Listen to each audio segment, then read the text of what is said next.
with A for Achana, S for Sonia. Today we're in Grand Junction, Tennessee at the National Bird Dog Museum. I know, and I'm excited to go in and look through the 30,000 square feet of artifacts relative to the sporting of dogs and all kinds of stuff. Yes, and talk with Tanya Brotherton, who is the executive director here. Hey, I'm ready. Are you? I am ready. Y'all come on. This property was bought by two gentlemen, and they bought the property, and it was just a little small building, this front building and the second building, in 1991. And so in February of this year, we celebrated 30 years. The two gentlemen, Mr. Gary Lockey was a World War II veteran, and Mr. Wilson Dunn. And you may have heard of Dunn Sporting Goods that used to be across the street. It was Mr. Wilson Dunn, and they together bought the property and started this because the Ames plantation was close.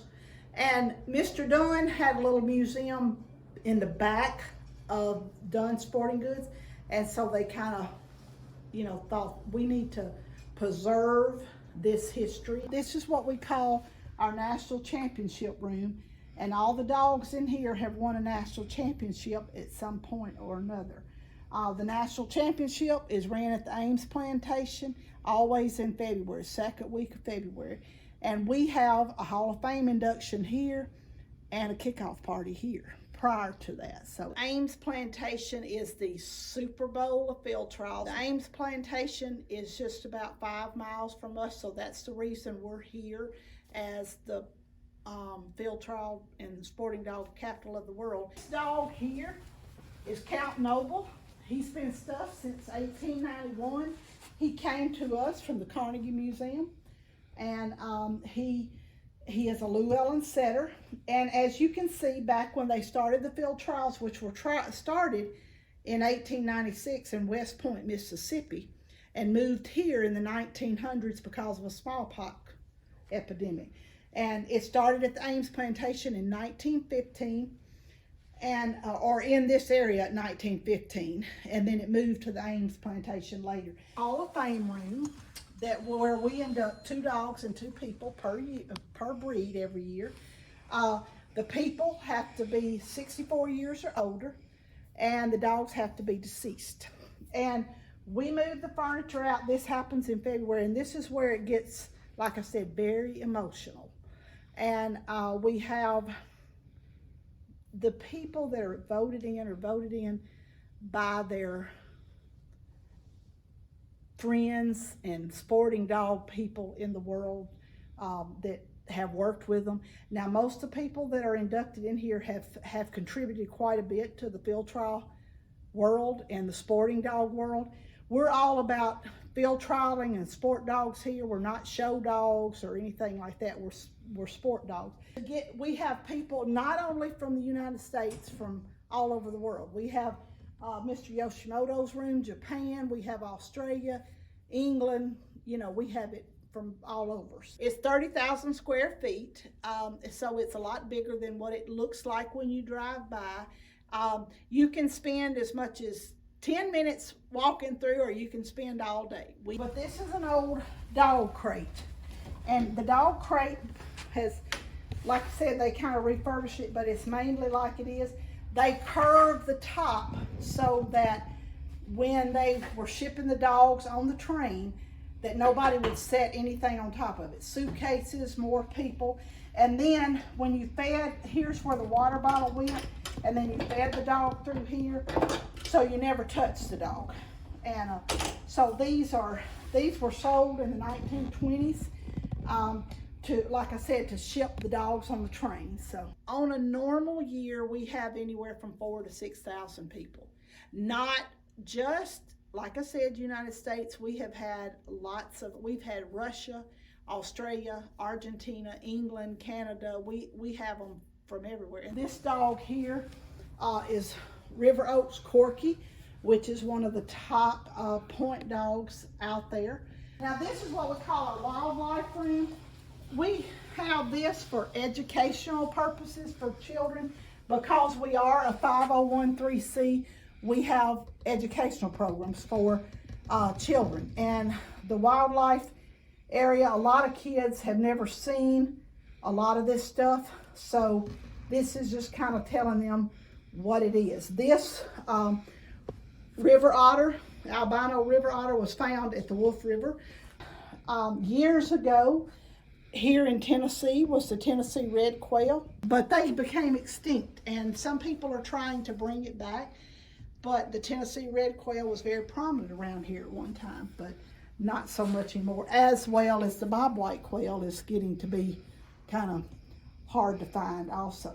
But Mr. Chubby was a taxidermist, so most of this is his.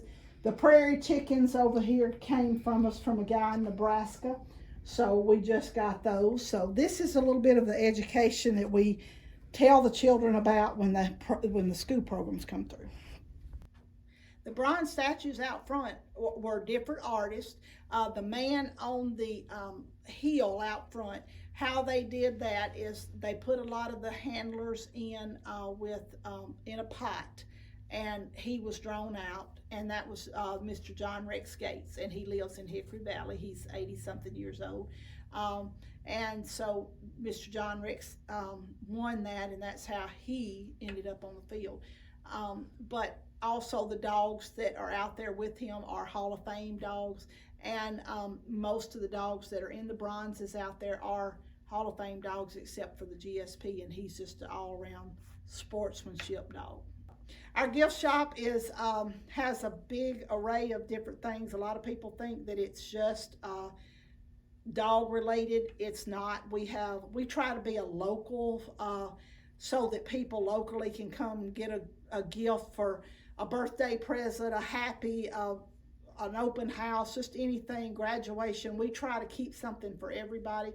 We do have a dog related things. We try to keep horse related. Our mission is to preserve and protect the sporting dog world, the memories, the history that's behind it, and to, like I said, with the educational program, it is to get more of the young people involved in the sporting dog world and kind of give them a little bit of the history behind it, because it has a lot of history.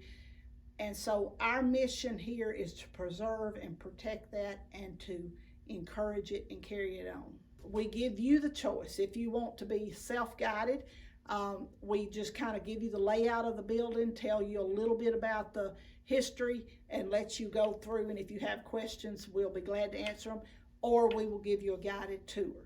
We don't charge at admission, but we really appreciate a donation, because we completely rely on donations to survive here. So our hours are Tuesday through Friday from 9 to 4, Saturday 10 to 4, and Sunday 1 to 4.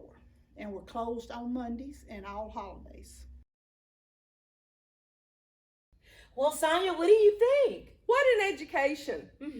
Yeah, Tanya was awesome, was she not? She was. It was a great tour. I thought I knew a little bit about bird dog field trials. Yeah. I knew nothing. I know. And the website, birddogfoundation.com, where people can figure out how to get here. We're in Grand Junction, of course, yeah. So you can get here from anywhere. That's right. A lot of their programs that they do, educational programs. I'm really excited about the upcoming art contest too. So that website is loaded with information. Yeah, and I think that deadline's coming up in January, if I recall. It is. Yeah. You know what I think? I think it's time for us to make a pit stop at the gift shop. Did you see that cute stuff in there? I sure did, and I'm ready to go back. Let's go. Until later. Until later. Bye, y'all.